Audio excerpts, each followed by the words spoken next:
Mangalagiri assembly నియోజకవర్గం పెద్దొడ్లపూడి గ్రామం మనం చూస్తున్నాం. సాయిబాబా సన్నిధి చూడండి.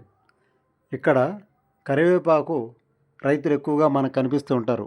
రాష్ట్రం నుంచి కాక ఇతర రాష్ట్రాలకు కూడా వడ్లపూడి నుంచి కరివేపాకు పంపిస్తూ ఉంటారు, అంటే ఎగుమతి చేస్తూ ఉంటారు. వడ్లపూడిలో కరివేపాకు తోటలు ఎక్కువగా మనకు కనిపిస్తూ ఉంటాయి. అదేవిధంగా కరివేపాకు విత్తనాలు కూడా ఇక్కడ అమ్ముతారు. ఈ విత్తనాల కోసం రాష్ట్రం నలుమూల నుంచి కూడా రైతులు వస్తూ ఉంటారు. అది పెద్దవడ్లపూడి గ్రామం ప్రత్యేకత. మంగళగిరి అసెంబ్లీ నియోజకవర్గ పరిధిలో పెద్దొడ్లపూడి గ్రామం మనం చూస్తున్నాం. అభ్యుదయ రైతులు మనకు కనిపిస్తూ ఉంటారు. రామాలయం ఉంది, శివాలయం ఉంది, రైల్వే స్టేషన్ ఉంది. పెద్దొడ్లపూడి మెయిన్ రోడ్ అన్నమాట ఇది.